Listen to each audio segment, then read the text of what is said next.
Merci Jean-Baptiste, bonjour à toutes et à tous. Alors pour avancer, ça va être le gros bouton normalement. Ouais. Donc on va parler de génomique de la fibrillation auriculaire.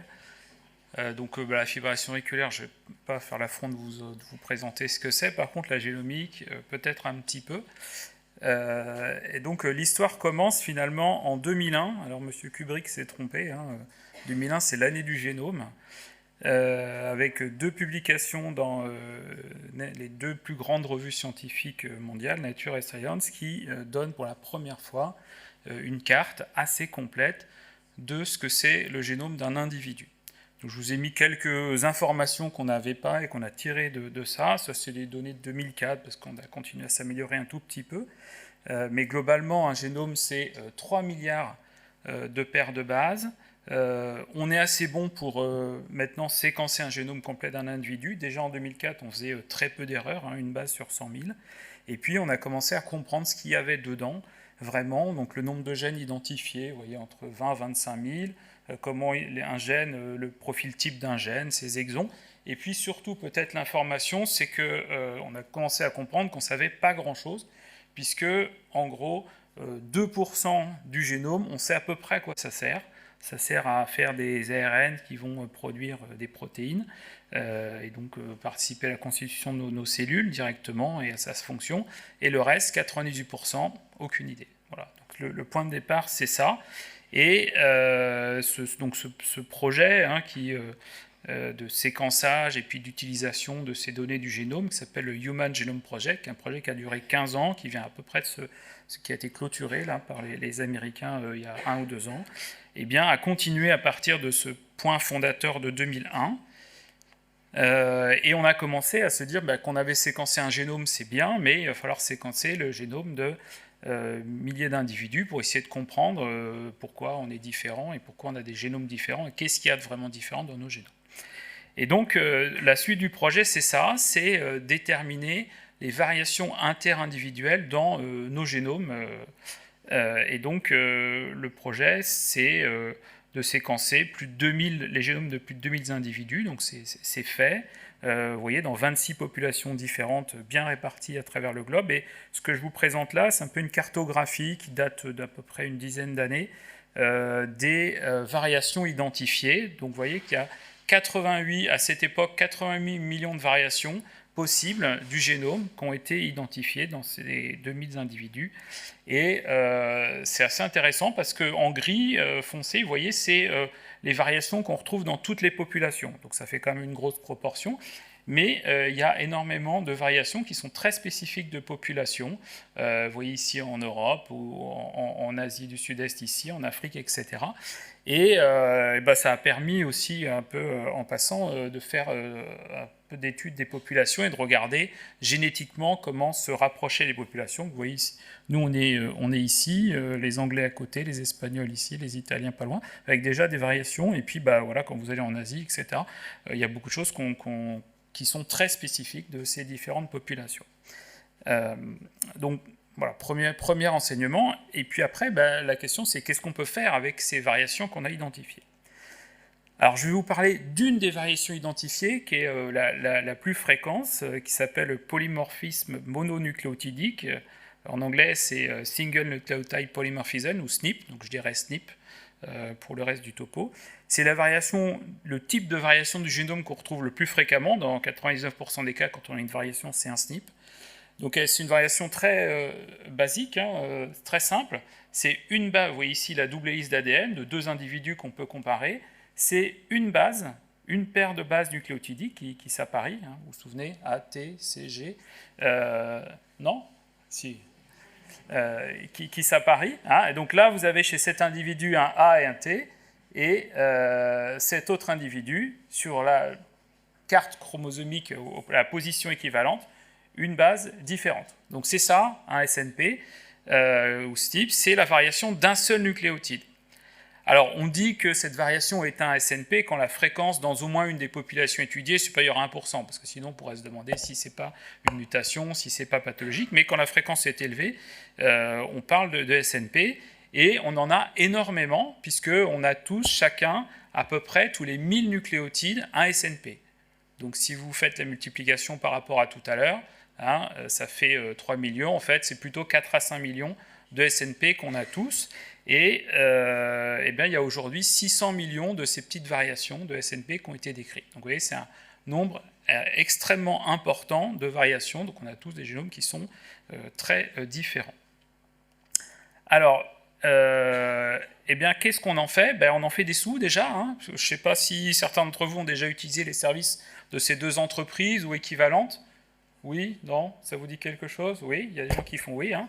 Voilà, pour envoyer, cracher sur un papier buvard ou faire un petit prélèvement dans la bouche, et puis envoyer ça à une entreprise quelque part dans le monde qui va analyser vos données. Et quand elle dit j'analyse vos données génétiques, elle analyse vos SNP. Alors elle n'analyse pas les 600 millions de variations possibles, mais un panel. Et elle vous donne des éléments sur vos ancêtres, sur vos origines génétiques. Et puis éventuellement, certaines ont commencé à donner des informations sur les risques de maladie avec certains SNP associés.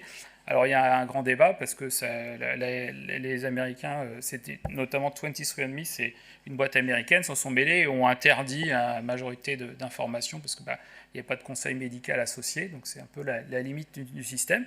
Mais en tout cas, ça s'est développé assez rapidement, puisque finalement, c'est nos données génétiques, il y a beaucoup d'informations dedans. Et est-ce que vous êtes demandé, en envoyant votre petit échantillon, qui allait pouvoir utiliser vos données derrière, hein? Il y en a plein qui sont aux États-Unis, d'individus qui n'ont pas forcément consenti à ce qu'elles soient réutilisées ensuite. Donc, méfiance avant d'envoyer votre kit. Hein. Réfléchissez où vont vos données. Voilà, petit message en passant. Et donc, qu'est-ce qu'on en fait? On peut faire avec ces SNP ce qu'on appelle des études d'association pangénomique, ou GWAS en anglais. Donc, l'idée, c'est d'associer la présence d'un SNP, de cette variation, à un surrisque de maladie. Donc, qu'est-ce qu'il faut pour faire ça? C'est assez simple. Il faut une population de sujets malades, de patients FA, par exemple, une population contrôle, de sujets qui n'ont pas de FA, obtenir la cartographie des SNP. Aujourd'hui, c'est facile, hein, ça coûte 50 € à peu près, donc c'est pas très coûteux et c'est facile à faire. Et puis ensuite, on va tester l'association potentielle de chacun des SNP qu'on a identifiés avec le risque de développer une maladie. Donc ici, par exemple, vous voyez, en rouge, on a mis dans la population FA les individus, on a représenté chaque individu par un chromosome qu'avait le SNP, puis ceux qui ne l'avaient pas, et on fait pareil dans la population contrôle. On regarde la fréquence du SNP dans la population FA et dans la population contrôle. Ici, dans l'exemple, on a un peu plus de 3 fois plus de présence du SNP. Et donc, on fait un test statistique, on en sort une valeur de P qui donne la force de l'association statistique et qui dit ou pas si finalement ce SNP est associé à la survenue de FA. Ce qui est important, c'est que chaque SNP qu'on va sélectionner ajoute un surrisque extrêmement faible, hein, de l'ordre de quelques pourcents, et donc ce n'est pas avec un SNP qu'on va identifier le risque de FA chez un individu, mais on en reparlera tout à l'heure. En tout cas, ça associe ces variations génomiques à une caractéristique. Ici, on prend l'exemple de la FA. Donc comment on rend compte de ces résultats finalement, parce qu'on a vu il y avait des millions de données, pour rendre les résultats c'est assez simple.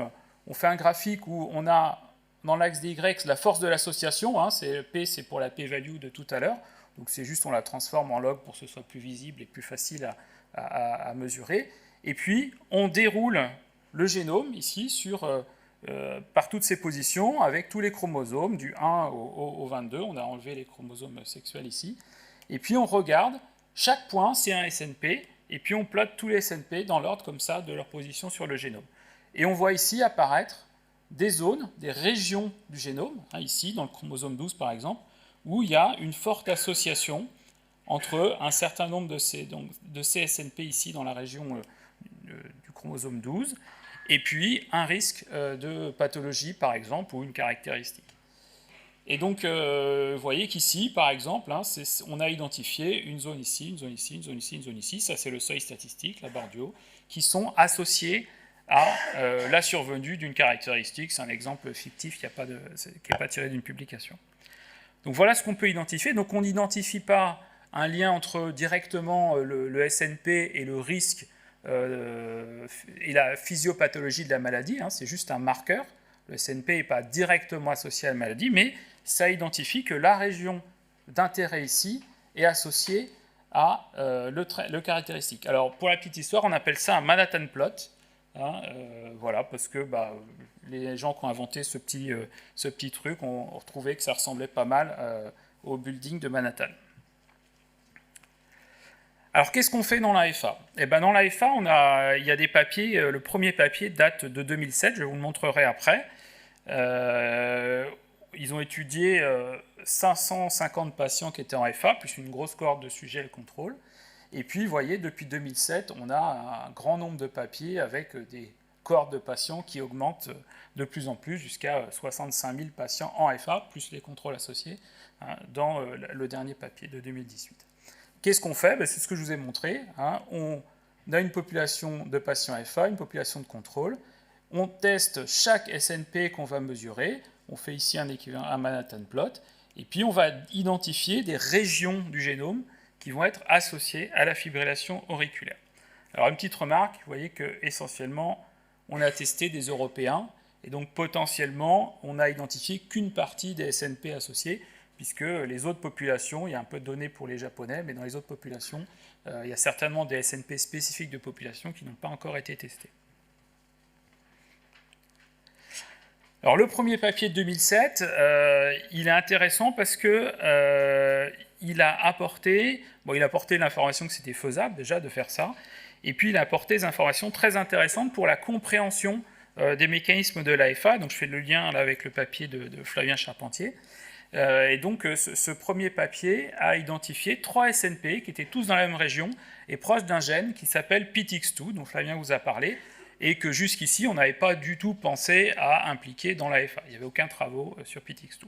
Donc à partir de cette publication, il y a eu énormément de travaux qui ont démarré sur le rôle potentiel de PTX2, et vous avez vu dans le tableau final de Flavien qu'il est vraiment central. C'est un facteur de transcription qui va contrôler l'expression de plein de gènes impliqués dans la physiopathologie de l'AFA.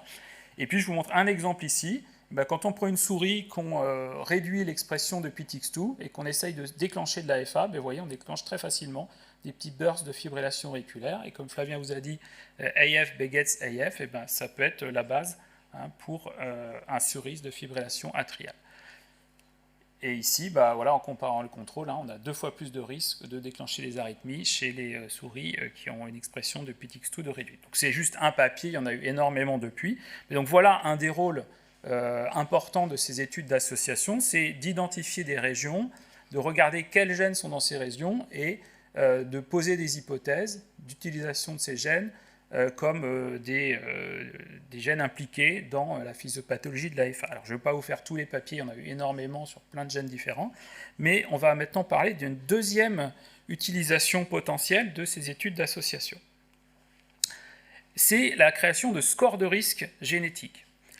Donc je vous ai dit, un gène, la force de l'association elle est très faible, donc le surrisque associé, la prédiction du risque, c'est très faible et en soi, ce n'est pas très intéressant.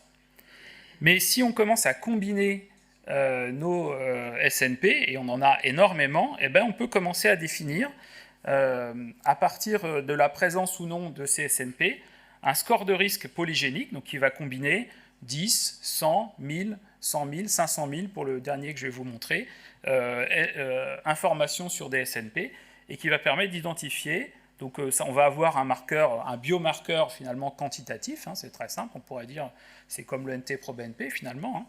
Et puis, vous voyez une population, et on va identifier dans les hauts scores de risque une population à risque par rapport à l'association qu'on a faite. Donc ici, par exemple, une population à risque de développer la fibrillation auriculaire. Donc ça a été fait. Premier papier, vous voyez, c'était sur 12 SNP. Et puis, donc dans une population européenne, dans une population japonaise, avec des SNP un petit peu différents. En haut, c'est des études uniquement sur le locus, sur le chromosome 4p25, donc la région PTX2. Donc déjà, rien qu'avec ça, et avec vous voyez, 6 marqueurs, on arrivait déjà à prédire un risque de x2 ou x3 de développer l'AFA chez les patients qui avaient des scores de 5-6, versus la majorité de la population qui avait un score autour de 2. Ça marche très bien dans la population japonaise aussi. Et puis, quand on augmente le nombre de marqueurs ici, vous voyez, on a des scores génomiques qui vont de 3 à 16 avec les 12 marqueurs. Et bien, pareil, on a cette relation. Plus on a de marqueurs positifs, plus on va avoir un risque de développer la fibrillation auriculaire. Et donc ça, c'était que le début, c'était la preuve de concept que ça pouvait marcher, et qu'à partir de ce biomarqueur très simple à obtenir, on pouvait commencer à prédire un risque de développer une fibrillation auriculaire. Ça a continué à se développer. Ici, c'est un papier avec 1000 marqueurs, et l'idée, c'était de comparer avec des scores cliniques. Alors, il y a des scores cliniques de risque de développer l'AFA qui sont développés, comme le score Charge AF, et on a comparé les deux scores. Donc, à gauche, vous voyez le score clinique. Les patients étaient, sur la base du score clinique, classés en 3 groupes, faibles, risque faible, intermédiaire et bas. Et vous voyez qu'on arrive pas mal à discriminer les patients à haut risque de développer une FA. C'était des patients de 55 ans qui n'avaient pas de FA et qu'on a suivis pendant 30 ou 40 ans jusqu'à leur mort. C'est issu notamment de la cohorte Framingham. Et on fait la même chose avec le score de risque polygénique. Et vous voyez qu'on arrive très bien à discriminer les 3 groupes d'individus selon leur risque. Et on arrive peut-être mieux même à individualiser les patients à faible risque. Et vous voyez que la prédiction du risque, c'est les mêmes échelles sur les deux graphiques, et aussi bonne globalement avec le score de risque polygénique. Donc ce qui vient après, c'est est-ce qu'on ne pourrait pas combiner tout ça finalement et améliorer ce qu'on fait déjà en clinique. Alors il y a un papier récent, il y a beaucoup de données, mais je vous montre un papier récent qui est intéressant, c'est prédire le risque d'AVC dans la FA. On a le score CHA2-VASc qu'on utilise tous les jours en pratique pour nos patients pour savoir si on met ou pas les anticoagulants. Dans cette étude, 16 000 individus en FA, 50% de patients qui avaient un score de risque faible, CHA2-VASc 0 ou 1, et on a regardé donc la capacité de prédiction du risque d'AVC. C'est un suivi sur 10 ans des patients de CHA2-VASc. Et donc vous voyez, le score CHA2-VASc il est là, il prédit bien, il prédit mieux que les composantes individuelles du CHA2-VASc, il prédit mieux que le score de risque polygénique d'AVC chez les patients FA seuls. Par contre, quand on associe ce score de risque polygénique et le score CHA2-VASc, on augmente encore la prédiction.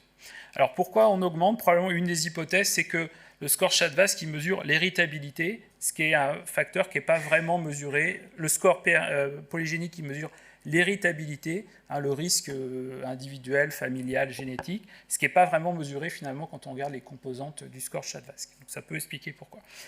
Et alors l'importance d'améliorer ce risque, ça a permis de reclassifier 30% des patients. Vous voyez qu'ici en bas, il y a ici dans ce groupe, on avait recommandé l'anticoagulation et on a des patients qui avaient un score CHA2-VASc plutôt bas, mais un score de risque génétique élevé, et donc on a remonté dans la catégorie anticoagulation. Et effectivement, ils avaient un surrisque d'AVC qui est comparable aux patients qu'on a anticoagulés, 5,8% à 10 ans. Et puis, de même, des patients qui avaient un score CHA2-VASc plutôt élevé, avec une indication d'anticoagulation sur les recommandations, qu'on a reclassifié dans le groupe anticoagulation plutôt pas recommandé, plutôt un score de risque équivalent aux patients plutôt CHA2-VASc bas. Donc ça a clairement, il y a 30% des patients comme ça qu'on pourrait reclassifier. Donc c'est plutôt une preuve de concept, mais ça a clairement un potentiel pour améliorer la prise de décision sur, ici par exemple, l'anticoagulation. Voilà, donc pour conclure, qu'est-ce qu'on peut dire de ces travaux de génomique qui sont en cours, mais qu'on pourrait voir débarquer un jour dans nos consultations? C'est que c'est facile de faire la carte des SNP d'un individu, ça peut vraiment être de la routine, c'est pas cher. Qu'on a pour faire de la recherche de nombreuses biobanques disponibles, donc on pourra continuer à faire des recherches encore plus poussées sur les risques des FA, les risques d'AVC dans la FA. Les études d'association nous ont permis d'abord d'améliorer les connaissances sur la FA, et c'est une approche de recherche large et sans a priori. On n'aurait pas trouvé PTX2 si on n'avait pas fait de GWAS. Et puis, il y a aujourd'hui un fort développement de recherche sur les scores de risque, parce que c'est un biomarqueur prometteur, c'est facile à mesurer, on fait la mesure une seule fois pour le patient, on n'a pas besoin de la refaire, Et puis, les progrès à faire, c'est la standardisation pour construire les tests. Il y a maintenant des gens qui proposent de construire les scores avec de l'intelligence artificielle pour avoir des scores plus performants. Et puis, il faudra définir le cas d'utilisation parce que chaque score sera valide pour une application, mais il n'y aura jamais de score universel pour prédire tout avec un seul score. Merci pour votre attention.